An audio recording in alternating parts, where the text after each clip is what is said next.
I'm an indie developer, and in my quest to make my own game better, I've decided to stream myself replaying the games that inspired me.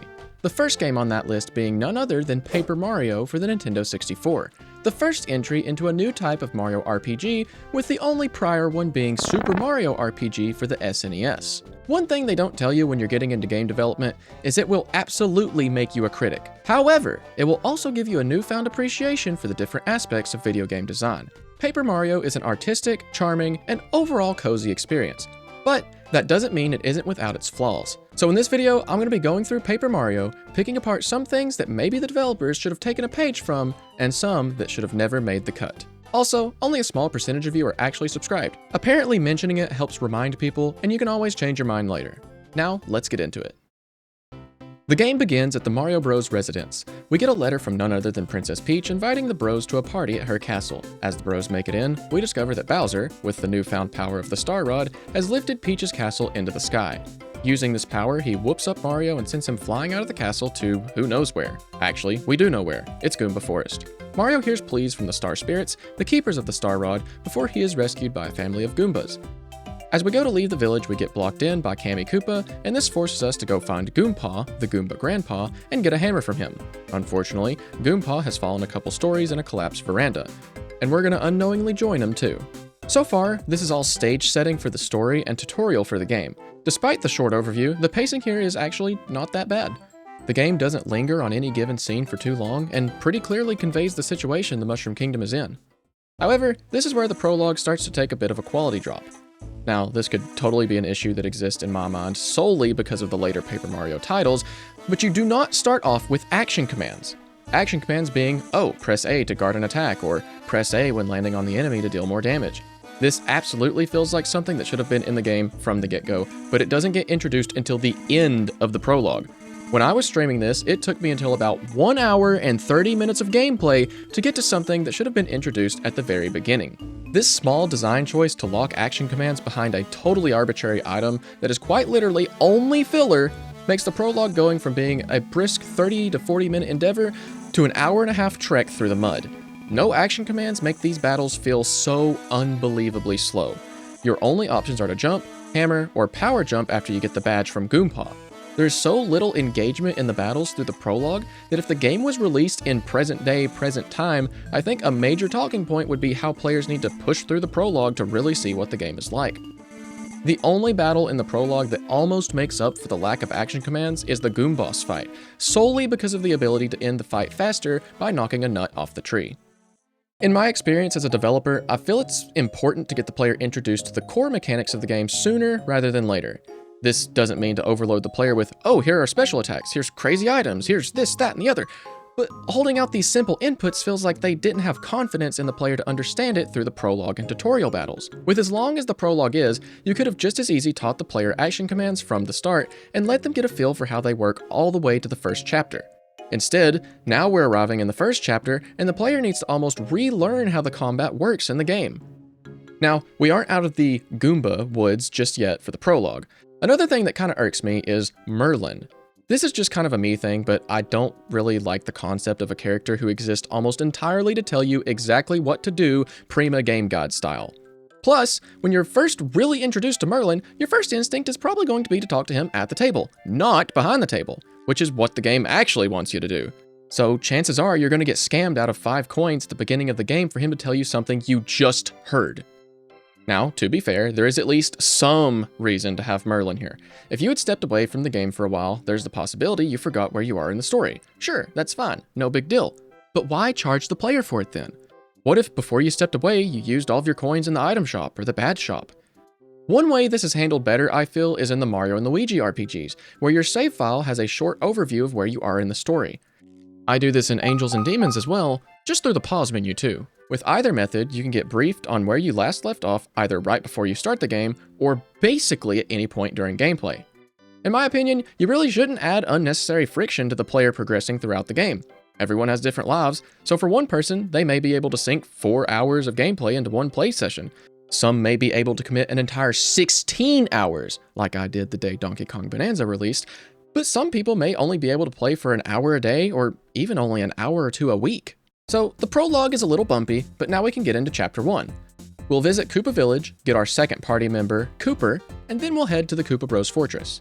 There, we will get our third party member, free some jailed Mushroom Kingdom citizens, and then we'll work our way to the top of the fortress.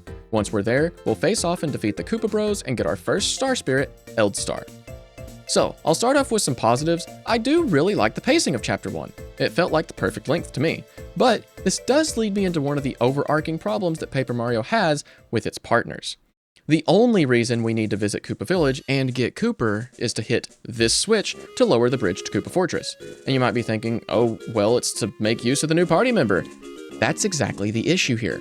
Paper Mario will introduce a new party member most of the time out of nowhere with little fanfare or buildup.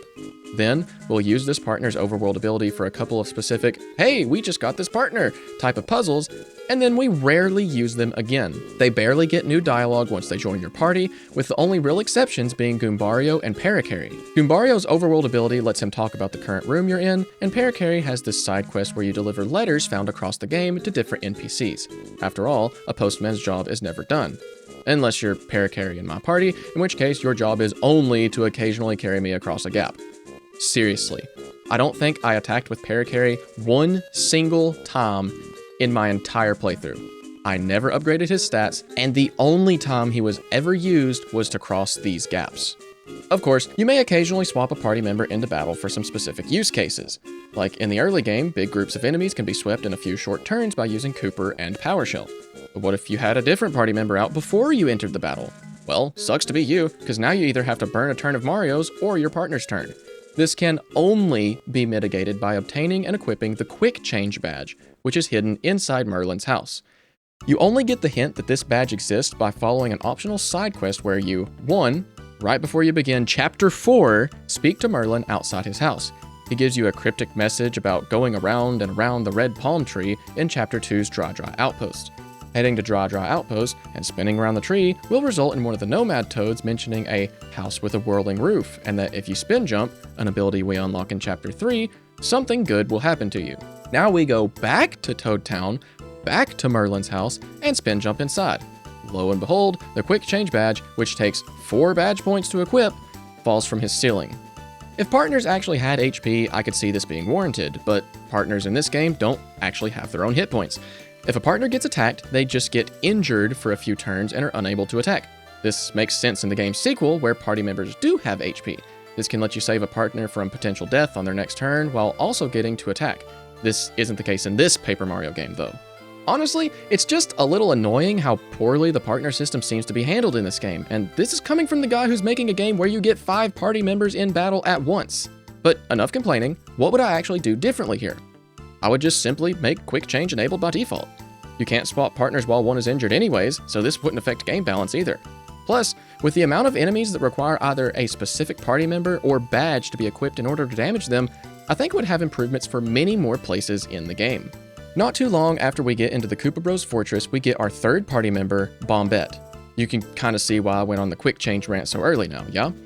We're about halfway through the first of 8 chapters, and we already have 3 party members. I can at least praise the game for its character design, though. There are 8 partners in Paper Mario, each based on an existing enemy. Goombario, a Goomba, Cooper, a Koopa Troopa, Bombette, a Pink Bob-omb, Parakarry, a Koopa Paratroopa, Bo, a Boo, Watt, a Lil Sparky, Sushi, a Cheep Cheep, and Lakalester, a Lakitu. The majority of their designs are honestly just great. They aren't too flashy, but they're unique enough to differentiate them from the standard enemies in the series, which, by the way, all of the party members are enemies in the mainline titles. Bombette maybe being an exception due to the existence of Bob-omb Buddies in Super Mario 64. A little bit of nuance there because the Bob-omb Buddies are colored red, so it's really just up to viewer interpretation. Goombario is just a regular old Goomba with a hat, but he's also a dang nerd. In my playthrough, I gave him my best Izuku Midoriya impression, and for what it's worth, it fit perfectly. Cooper is a blue-shelled Koopa Troopa with a bandage on his face and a red handkerchief. He definitely gave off a vibe of southern hospitality, though. I imagine a lot of Koopas have this kind of accent. Cooper just has it way thicker than the others. Bombette's design is also really unique for a Bob-omb. Her fuse is actually styled to look like braided hair, and her turn knob is shaped like a heart. Her speech patterns made me think of a country bumpkin, which I honestly think fits Bob-ombs pretty well. I have to imagine that Parakarry's design was one of the easiest lock-ins in the whole design process. It's a paratrooper. Give him the aviator look, and he delivers mail because it would just be so much easier if you could fly around instead of having to go on foot or drive around through neighborhoods. From the get-go though, I imagine Parakarry sounding like Scratch from The Adventures of Sonic the Hedgehog. I'd go so far as to say this is what the developers thought he sounded like too, because like, just look at him. Look at Parakarry and then listen to Scratch and tell me they don't have the exact same voice. He made me first! I'm his favorite! Next up is Bo. You know the dev team was just like, okay, check this out. We change one letter in her name. Boom, Bo. Then we give her bows. It's perfect. Bo is the first light green boo to ever appear in a Mario game as well. Based on the way she speaks in-game, I can kind of imagine her sounding like Wendy O. Koopa or Cootie Pie from the Mario cartoons. You telling what to do? Moving on to Watt, and not only is she a Lil Sparky, but a baby Lil Sparky. Watt is honestly probably one of the most broken partners in the game, and I definitely used her often once I got her partner upgrades. She can attempt to paralyze all enemies in battle or give Mario an attack boost, both of which I used a lot. I'll talk a bit more about Watt later because Watt has some interesting localization issues not just in this game, but in Super Paper Mario for the Wii as well. Now we have Sushi. I can't really explain it, but Sushi gives me the vibe of a teacher you had when you were younger that clearly loved her job. Actually, that may be a lie because when we're first introduced to her, she's babysitting Yoshi children. Props to the dev team here, again, because introducing her this way shaped every bit of the voice I gave her, and my interpretation of her character so far. She's also broken too if you have superhuman reaction time.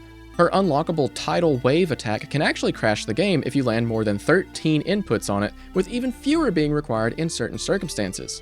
And finally, we have Lackluster. As someone who loves puns for naming characters, see Pepperoni in Angels and Demons, Lackluster's name is great. We already have the wordplay of Lakitu and Lester for his name, but Lackluster also sounds like lackluster, which he kind of is as far as my playthrough went. Lackluster unfortunately got kind of the Parakarry treatment where I hardly used him at all outside of his overworld abilities. I maybe used him in battle once just to see what his attack was like, but that was it. I'm getting into complaining about the game more, but like, I'm writing this script right now and cannot remember the voice I gave him. He had so little dialogue due to how the game handles partners. You get Lackluster at basically the tail end of Chapter 6 and use him to solve maybe 2 or 3 puzzles in the entire game. It's very unfortunate.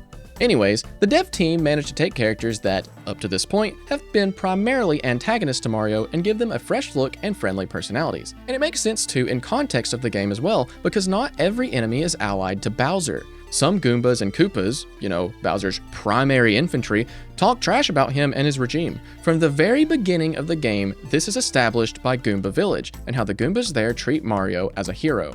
This characterization of the typical enemies is a major appeal of the Paper Mario series, even in the newer entries. Oh yeah, we were talking about Chapter 1, weren't we? Let's wrap that up real quick. We got Bombette, we handle a few puzzles, fight the Koopa Bros, get Eldstar, and we are out. And if you want to see more of the gameplay, I actually have another video that's like a funny moments / highlights thing where I'm actually playing the game. You can check that out here. But for now, let's get into Chapter 2. We take a train out to Mount Rugged and are immediately presented with a side quest. Parakarry has lost a couple of letters around the area and needs help finding them. I'm not the biggest fan of fetch quests. They're not terrible, but if they require a ton of backtracking, then they can get annoying.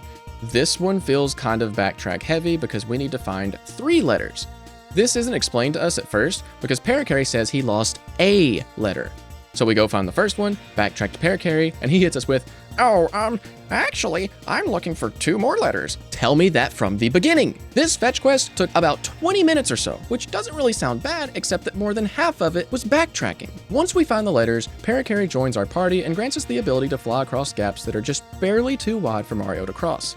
We also get access to a new side quest spanning the entire game, where we are finding letters and delivering them to different NPCs. The reward for delivering them being a star piece most of the time.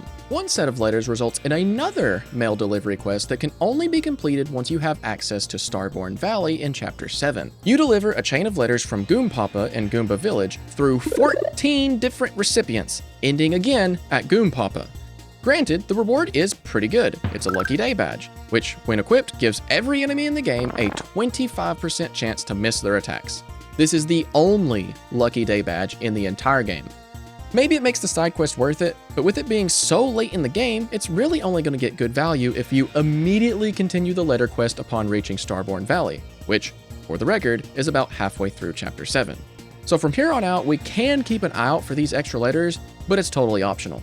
Continuing forward a bit, we reach Dry Desert. This area kinda sucks. The entire area is a 7x7 grid of rooms. From a world building perspective, yeah, it's an uncharted desert with ruins hidden beneath the sand somewhere. Cool. In practice, it just isn't that great. There really isn't anything unique about most of the rooms, and sure, there are some trees here and there, maybe a couple of blocks, but nothing too crazy. Though I will give credit where it's due, they gave Goombario dialogue for every single room. So blue. Maybe it's unbearably thirsty. I'm getting pretty fed up with it. Super thirsty right now. Totally dry. I think I'm considering it for a minute. Some more sand and my mouth is really dry. How do you stand such a boring landscape? Look, when I signed on for this adventure, I was under the impression that there would be no boredom involved. Even the developers knew! They knew it sucked! Once we make it to Dry Outpost, we get yet another fetch quest to give items to this Nomada Mouse. If we didn't already visit the Oasis and get a lemon, we have to go back to the desert, find the Oasis, and get a lemon. Then, when we come back to the outpost and give him the lemon, he says, "Go buy first the dried shroom and then a dusty hammer. Then we can learn how to see Moustafa." Then we have to go back to the other side of town just to get on top of the buildings and, oh, Moustafa was the mouse we've been talking to this whole time. It's silly, but like, it's so much back and forth for so little. Hopefully, you hadn't already spent a bunch of your coins on items, or you might just have to sell them back or go coin grind in order to do this whole quest. Now we get the Pulse Stone, which will lead us to the location of Dry Ruins. Kind of a lot here, but I do have some thoughts. Firstly, maybe make the explorable area of the desert a bit smaller instead of it being 7x7. You know, it could be more circular, kind of like this. It's not like every single room here is absolutely necessary, and it would probably make finding your way around a bit easier. Second, don't make Moustafa need an item for each piece of info. After the first two, let him hint about the lemon, and then you can access the rest of the info. He already knows you're a pretty nice guy, but he doesn't know that you're a really nice guy until he gets a lemon. Eliminates having to stop and buy dried shrooms or give up your already existing items for game progression. Moving on to Dry Ruins, this area is pretty well designed. It feels like a proper dungeon with puzzles and whatnot, and it doesn't feel annoying to make use of your partner abilities in here. It actually feels like they're working together as a team with Mario instead of, oh hey, we need to cross this gap, let me swap to Parakarry real quick, then back to Goombario. It makes sense to need to cross weird gaps in here with Parakarry. It makes sense that there are hidden passages that Bombette needs to reveal. And it makes sense that Goombario is a nerd about these things. Dry Ruins quite literally saves my opinion of Chapter 2. It carries it from an F tier to a D tier like Parakarry across a stupid gap. The unfortunate part of Dry Ruins is that it's just short compared to the rest of the chapter. It took me maybe an hour and a half or so to reach Dry Ruins, and only about 25 minutes to complete it. If I had to change anything other than what I mentioned when it was relevant, I would extend the length of the dungeon here just a bit more and eliminate some of the backtracking. You're gonna hear me talk about backtracking a lot in this video. This is only the beginning. So now we're into Chapter 3. Chapter 3, honestly, really solid. We start off in the Forever Forest. We have to follow the correct paths through this forest in order to make it to the Boo Mansion. This maze of sorts will reset you back to the beginning if you take the wrong path. This would be annoying if it weren't really easy to see which path is actually correct. You just have to pay attention to the environment a little bit, and the maze itself isn't too long either, only around 7 rooms. Not to mention that it adds into the world building of Spooky Mansion hidden in the forest. The start of Chapter 3 is pretty good. Once we arrive at Boo Mansion, we have to solve some unique puzzles to progress to the top floor. Basically, just visiting each room, interacting with some of the boos, and using some key items to progress. As mentioned earlier, this is also where we get a new ability for Mario, the Spin Jump. This lets us break through certain floors, deal more damage with jump attacks in battles, and also flip over these little tiles hidden around the world that give us star pieces. Once we reach the top floor, we meet Bo and Bootler. They inform us that the boos of Boo Mansion have taken the star spirit that was in the possession of the invincible Tubba Blubba. Tubba Blubba has been terrorizing the boos of Gusty Gulch, and with him being invincible, that leaves him free reign to do whatever he wants to them, which is eat them. If we want the star spirit, we have to help out the boos. This chapter's premise is so unique compared to the others so far. Chapter 1 is pretty standard as far as Mario games go, plains, castle, boss fight, and same for Chapter 2, desert, ruins, boss fight. But Chapter 3 throws us in a total different direction. We are allying ourselves with boos. Again, normally enemies. We see the Star Spirit early on in the chapter, and we get a party member that actually gets some interactions after joining our party. That shouldn't be a praise for one of the chapters, but here we are. Now we can head to the game's next big dungeon, Tubba Blubba's Castle. Supposedly, the secret to Tubba Blubba's invincibility is hidden inside the Windy Mill in Gusty Gulch, and the key to get in is hidden in the castle. This area is full of clubbas and these UFO-looking sentinels. If they catch us, we'll be thrown out to the front door of the castle. They're kind of trivial and really only here to show off Bo's ability. Tubba Blubba's castle feels like a proper dungeon, very similarly to Dra Dra Ruins.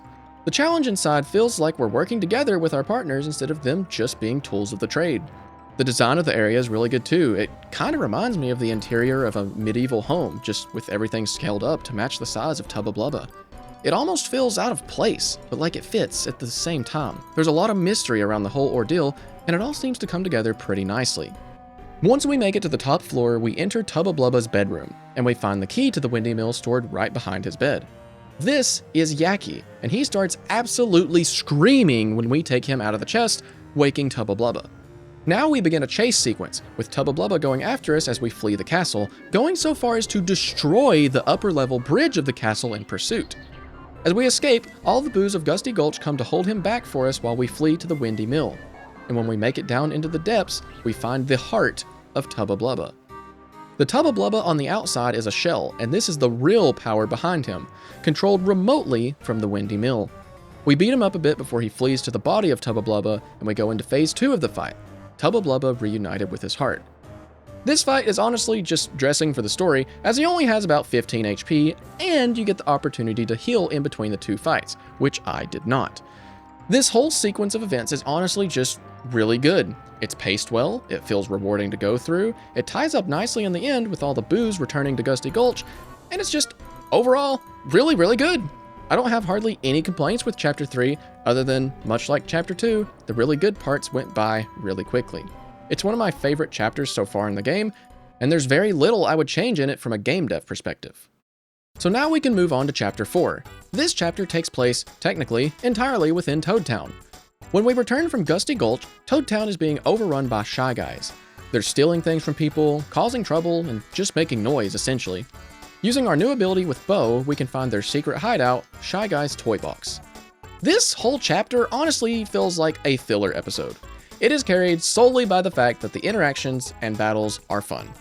We have to go in and out of the toy box to return items to their owners for various reasons solely for progression. This wouldn't be so bad if it didn't take so long to backtrack through the toy box and to find the owners of the items. One area I spent an uncomfortable amount of time was at the slot machine. This is a pretty fun gimmick, where you actually roll the slot machine in and out of battle for rewards. Rolling Shy Guys spawns, well, Shy Guys. Rolling coins gets you coins, and I didn't actually land this during my playthrough, but rolling 3 stars spawns 10 mushrooms. They unfortunately vanish too quickly, so it's almost impossible to get every single one of them. Near the end of this chapter, we get our next party member, Watt. We have to free Watt from this lantern ghost lantern in a special boss fight. We can't see the ghost except for his lantern, so by attacking the lantern, we can cause the room to light up. This fight was actually pretty fun. Defeating the lantern ghost drops a lantern, which we can try to leave, but it doesn't work. We break it open, and Watt joins our party. Watt is interesting in that her overworld ability is basically useless. It lights up dark rooms, of which there are very few in the entire game, and reveals invisible blocks. Watt shines in battle with her attacks piercing enemy defense. She can also paralyze enemies or boost Mario's attack power with one of her upgrade abilities.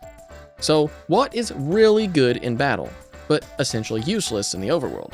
Watt is also a victim of one overarching problem in Paper Mario: translation. I haven't talked about it much yet, but this is the perfect place to mention it. There are quite a few mistranslations, spelling issues, and sometimes even outright false instances of information in Paper Mario. In the US version of the game, Watt is mistakenly referred to as a he in her Super Block upgrades. On top of that, this same mistranslation occurs in Super Paper Mario on the Wii, which released 7 years later. Another spelling issue comes from this Nomad Toad in Dra Dra Outpost. A brother and sister who are very close live atop Shooting Star Summit. The sister, Merlovie, is a fortune teller who will tell you where to find badges. Her name is actually Merlovely. I actually caught this in my playthrough because I thought I'd misremembered the character's name when I first read this dialogue. Turns out, nope, the localizers, quite literally, took an L. There's one more that I noticed in the title for the spiked Goomba. This could either be a feature that was removed and forgotten about, or a total mistranslation, but Goombario says, "Whatever you do, don't jump on their spikes or you'll get hurt or even paralyzed." The key part here is the paralysis mention because I don't think that's true. Maybe this could be referring to partners getting injured if they were to jump on them since they don't have HP, but the way it was phrased struck me as odd. Anyways, with that out of the way, let's get back to Chapter 4. We've got Watt as a party member now, so we can progress through the chapter more. Heading this direction, we encounter a massive group of Shy Guys that flee from us to a dark room. Lighting it up forces them to break down the wall to this arena where we meet General Guy, the captain of the Shy Guys. General Guy is the keeper of this chapter's Star Spirit, so we fight him and take it for ourselves. The General Guy fight is interesting in that it's almost entirely knowledge checks. Sure, you can brute force it, but this fight wants you to make use of different party members. This isn't really that bad at all if you have quick change, but otherwise it may be a little annoying. These different Shy Guy formations have different ways you can weaken them based on prior in-game experiences. Quake Hammer to knock the Stilt Guys down, or Power Shell to knock down the Shy Stack. Then, the intent is to damage General Guy through his tank by using Watt's Piercing. Though if you're like me and do insane charge and danger strats, that's only a suggestion. Overall, the General Guy fight is pretty good. The music's great too. It's both militaristic and silly, and it perfectly encapsulates what makes up the entire chapter. So, Chapter 4, despite feeling like a filler episode, isn't actually too bad. Has a bit of a rough start with all the backtracking, but the rest of it is average at worst. If I were to change anything about this chapter, it would just be finding a way to minimize the amount of backtracking at the very beginning. I'm sure there are different things that could have been done, and maybe that's adding toy boxes similar to the one that we enter at different locations, say, near where we need to deliver an item. Or maybe just replacing this fetch quest with one localized within the toy box. Maybe you have to get the parts to repair the train to progress, instead of having to leave the toy box in order to find the actual train. With Chapter 4 complete, we can move right into Chapter 5. We solve this whale's stomach ache by fighting this Fuzzipede, another fight that serves as a bit of a knowledge check, something that's becoming more of a trend as we continue on with the game. Not a bad thing as long as it isn't over-reliant on badges, but we'll see more of that later on. We defeat the Fuzzipede and head out to Lava Lava Island. We're sort of accompanied by Colorado from back in Chapter 2. This time he's searching for a treasure, so we'll have to deal with his antics as we progress throughout the chapter. Lava Lava Island is primarily populated by Yoshis. We'll talk more about them in just a moment. According to information from Peach and Twink, the next Star Spirit is inside Mount Lava Lava, so when we get roadblocked, we have to figure out a different way in.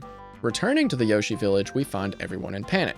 The Yoshi children have ran away into the wilderness to play hide and seek and are now lost. So, we pair up with our next party member, Sushi the Cheep Cheep. Sushi allows us to hop onto her back when we're on a dock and swim through the waterways. Sushi is the babysitter of the Yoshi children, so she heads with us in order to help find them. This section of the game feels really slow. We have to do a ton of back and forth on the land and water here trying to find the Yoshi children. Granted, I did troll myself and game over a couple of times through this, so my opinion may be a little skewed, but navigating through this area just isn't great. If you aren't using Sushi in battle, you'll find yourself constantly swapping between partners for moving around and fighting enemies. The enemies of this area also love inflicting poison, so if you haven't put your level ups into HP, they'll give you even more difficulty. And this kind of leads me into another gripe that I have with Paper Mario, the level up system. Only being able to pick one stat to boost on level up is not great sometimes. I do feel like it could be a lot better if you had a flat rate stat boost that you could get, and the bonus, kind of like the Mario and Luigi games do. This could be my series bias showing a bit, but I'm just personally not too fond of the way Paper Mario handles it.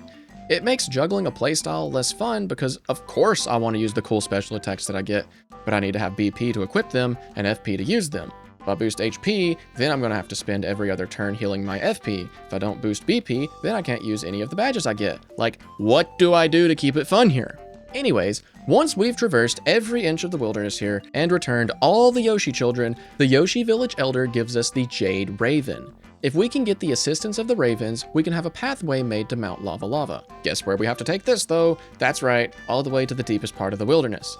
So we go back in, find the Raven statue, head through the wilderness, before finally reaching the Raven's Tree and meeting Raphael the Raven. The Ravens agree to build a lift for us to make it into Mount Lava Lava, allowing us to head towards the Star Spirit. We finally enter the volcano and, for some reason, the piranha plants talk like computers. It's a strange design choice, and I'm honestly not sure why they chose to do this, but okay. The volcano is this chapter's main dungeon. It honestly doesn't feel like anything too special compared to the previous ones. Like the rest of the chapter, it feels really slow to get through. It has a lot of these block-pushing puzzles, if you can even call them that, before we can get our next hammer upgrade to break these iron blocks and open up deeper areas of the volcano. Now, reaching the end of the dungeon, we have to fight the lava piranha. So I have some thoughts about this fight. I am of the belief that, for any game, you should reasonably be able to defeat a boss the first time you arrive at it without using any kind of special gimmicks. This is partly my own fault though, because volcano, use ice power for the fire enemies, fire shield for less damage, whatever, right? But I also don't want to unequip the badges that I find fun, or stop using the strategies that I want to use for these fights. Looking back on it, I probably could have used sushi in this fight, but again, there's the issue of only using the partners for specific circumstances. I had honestly forgotten about Sushi's abilities at this point in my playthrough because I haven't had to use her other than in the overworld. Though, credit where it's due, this could make for one of those aha moments that make the fight more memorable. Like, I do recognize that my opinion of this chapter is probably a bit lower due to how I approached it, but as someone who likes leaning into specific strategies, I don't like being forced to deviate from that when I've been able to keep it up this far into my playthrough. All that being said, what would I do differently? Firstly, the Yoshi Children segment. Obviously, my opinion is a little skewed, having some game overs here, but I do think that this part takes quite a bit longer than it should. Maybe the amount and distance of the Yoshi Children from a save block could be reduced, or just even adding in extra save blocks to make it a bit more bearable if you do game over. This is kind of a side note here, but for a game that doesn't have any kind of auto-saving, save points felt pretty spread out when you aren't in a main town. Another thing I would do is add a couple more shortcuts once you've progressed through an area, just to make backtracking a little less time-consuming. For the volcano, I'd say changing some of the puzzles to feel a bit more engaging. These block-pushing ones are just not fun. Like, the solution's pretty obvious right from the beginning, so it isn't really a puzzle to begin with, just padding for the chapter. Finally, I'd say nerf the lava piranha just a little bit. Fire attacks, even with fire shields, seem to do a lot of damage. Of course, it makes sense with all the characters being paper, but at the same time, so is the lava piranha. Now, we can get into what I consider to be the worst part of the entire game, Chapter 6. This entire chapter is one big fetch quest. You have to complete a fetch quest to actually get to Chapter 6. You need to get 4 seeds from Bubulbs across the Mushroom Kingdom. The first one is given to you by Colorado from Lava Lava Island's Bubulb. The others are found in Mount Rugged, Toad Town, and Forever Forest. Interacting with each of these Bubulbs will have them give you a magical seed. Speaking with this Gardener Toad in Toad Town will have her plant the seeds, which will open the pathway to Flower Fields. When we enter Flower Fields, we are briefed by Wise Wisterwood on the situation unfolding. Puffin Puff, a giant cloud monster, has the next Star Spirit in his possession. He's been running a machine to pump clouds over all of Flower Fields, blocking out the sunlight from all the flora. So, it's up to us to put a stop to him. Now, we get into fetch quest number 2. Almost every single path we can take from this center point of Flower Fields has some form of gatekeeper or fetch quest check. We have to bring the right item to each of them in order to proceed. This requires a lot of back and forth running to and from different areas. The first path we can take involves coming out to this area with this flower named Petunia. She's a seed maniac and gives us this magical bean that we will need to find a way to grow in order to reach Cloudy Climb and defeat Huffin' Puff. We get our seed and also grab a red berry from this tree here. We need the red berry to give to this flower, who will only let us proceed if we give him something delicious to eat. At the end of this path, we meet another flower. Her name is Posy. She's grown entwined with this crystal tree. She gives us some fertile soil to use for growing our magical bean and sends us on our way. Also on this path, we find yellow berries. Take a wild guess what that will be used for. That's right, the next path is locked by yet another flower, who we have to give something sufficiently tasty in order to pass. At the end of this path, we meet Lily, and her pond has been entirely dried up. The Lakitu stole her water stone, which supplies infinite water to this pond, so we get yet another fetch quest. Also on this path, we find blueberries, not to be confused with blueberries, And again, we backtrack and use them for another gatekeeper. This one wants something succulent. At the end of this path, we meet another flower named Rosie. She came across the water stone that we need and won't give it to us unless we give her something even more beautiful. So we have yet another fetch quest. Now we have to go back through this path, back to Posey at the crystal tree so we can get a crystal berry. We have to take the crystal berry back to Rosie so we can get the water stone. Then we have to go all the way to the opposite end of Flower Fields to deliver the water stone to Lily, who gives us the miracle water for our magical bean. Are you seeing the problem I have with this chapter yet? Now that we have the water flowing, we can reach this island and get a bubble berry, which is needed for another path. We give this bubble flower, not to be confused with the bubble flower, the bubble berry, and we can cross this thorn patch.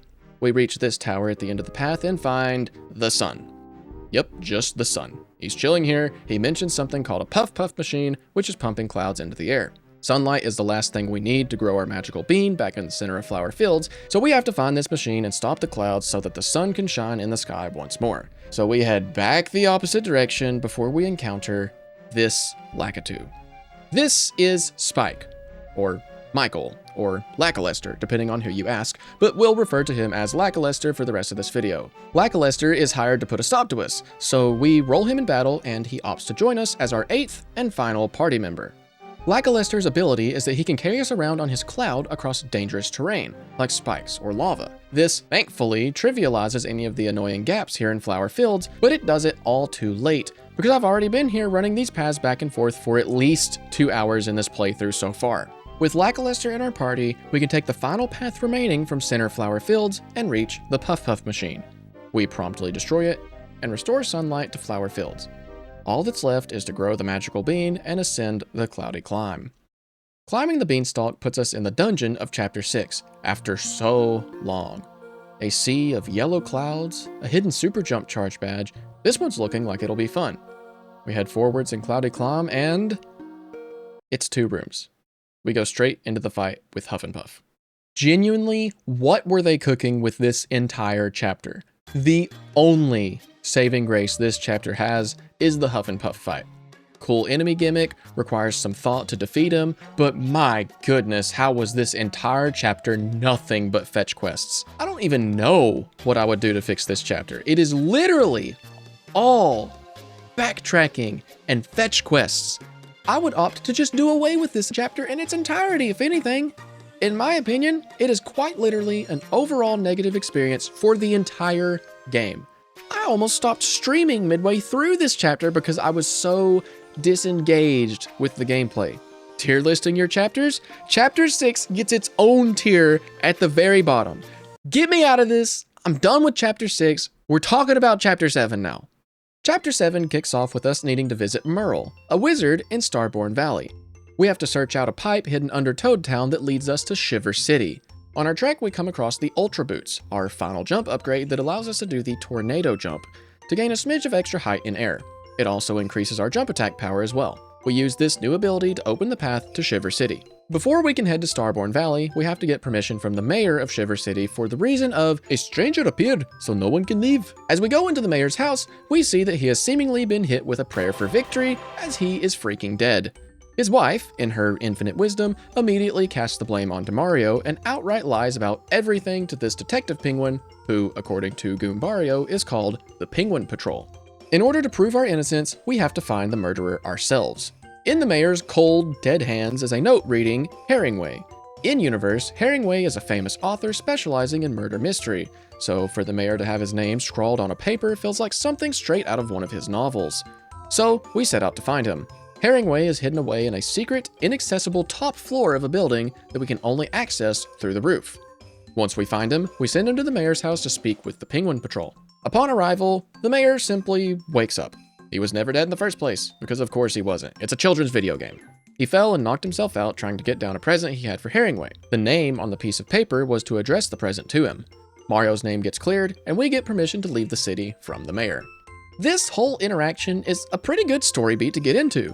The vibes are good, you don't have to go too far out of your way to find any puzzle solutions, and it doesn't take too much time to complete either. Heading out from Shiver City, after a bit of travel, we reach Starborn Valley, a place where young star spirits are raised before they ascend to Star Haven. We speak with Merle, and we're directed to the Crystal Palace, where the final Star Spirit is held. We're given a scarf that's been passed down for generations and told to ask the mayor if there are any ancient artifacts that have been passed down and sent on our way. We head back to Shiver City and speak with the mayor, and he gives us a bucket that's been passed down through the years. Why do we need a bucket? These snowmen are why we need a bucket. Adding a scarf and a bucket to these snowmen on the path to Starborn Valley opens the passageway that will lead us to the Crystal Palace. This basically begins the dungeon of Chapter 7 because from here on out it is almost only gameplay. Throughout this area, we encounter a new type of enemy called a Duplighost. These enemies play a major role in our progression as they disguise themselves as our party members in a bid to trick us. The first instance of this occurs when Cooper is sent to hit a switch in the distance.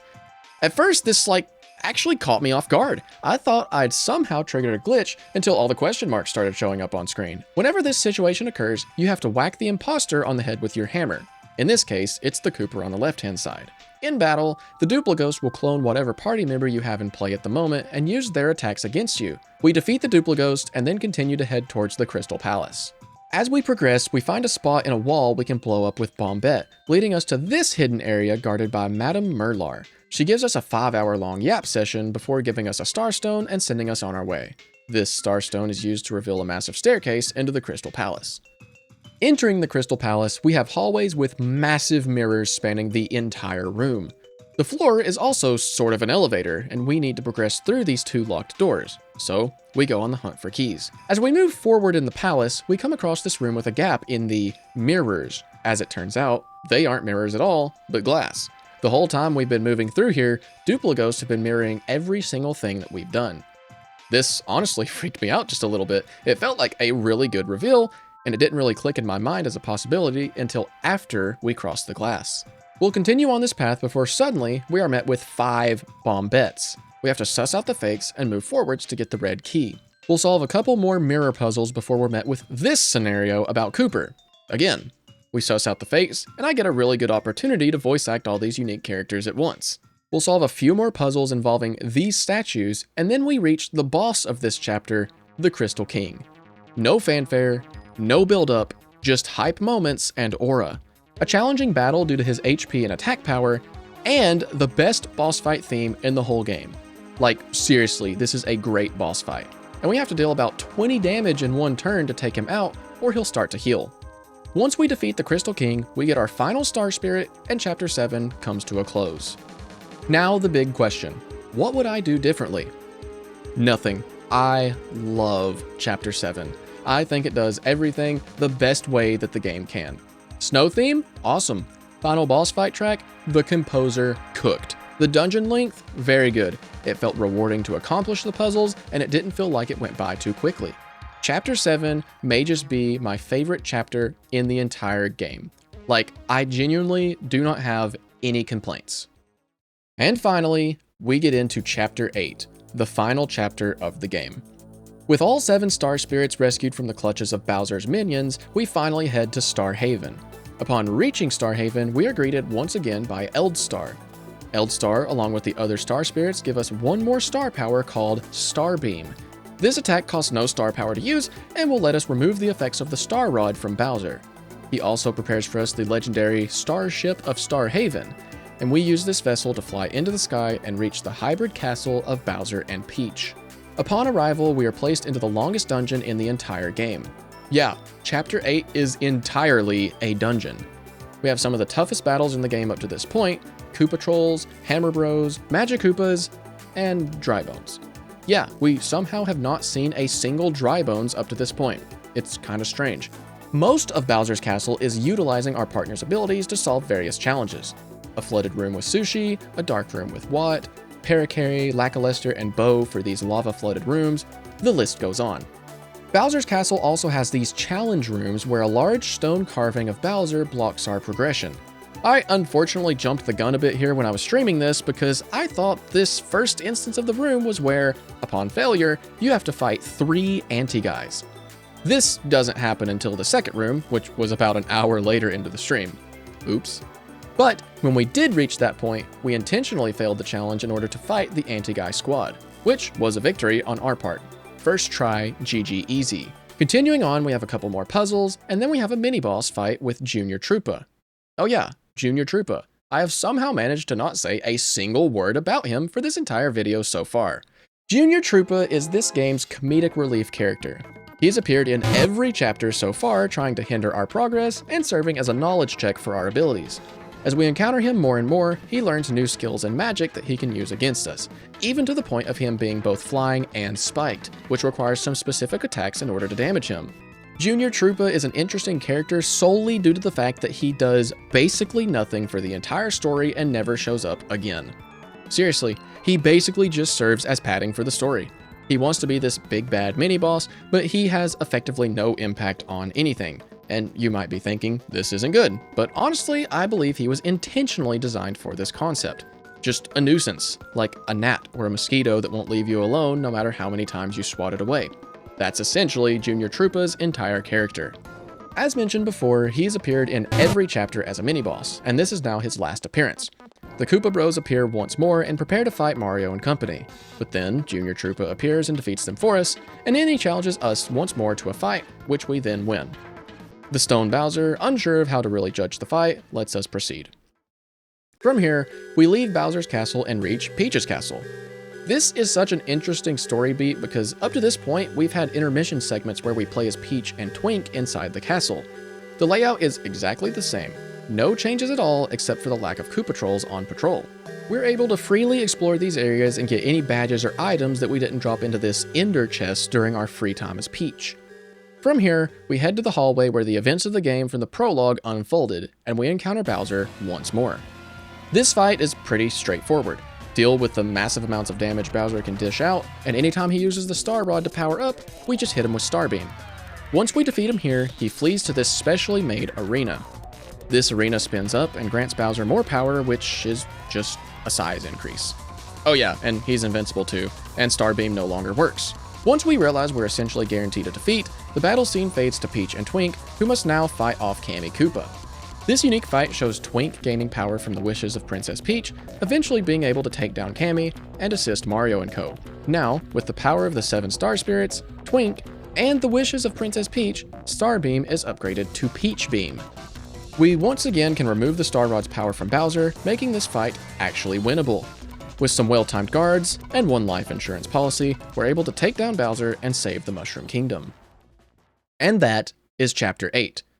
It's honestly just really good. I think it builds up really well. The Bowser's Castle dungeon was really good. The revisit of Peach's Castle made for a great cinematic set piece. It isn't without its flaws though. I do think that the devs were worried about you being under-leveled upon reaching Bowser's Castle, or they just wanted to make level grinding not as tedious. Either way, it does feel like there were a lot of enemies and a lot of star points to be had. It's such a minor complaint because I can see why they would do something like that, and if anything, I'm just nitpicking it. Chapter 8 is just barely under Chapter 7 for me. Just barely. There isn't much that I'd actually change about Chapter 8 other than maybe enemy distribution or making Bowser's final form a little different than just, oh, he doubled in size. As I mentioned before, I think Chapter 8 had a great build-up and payoff for a Mario game.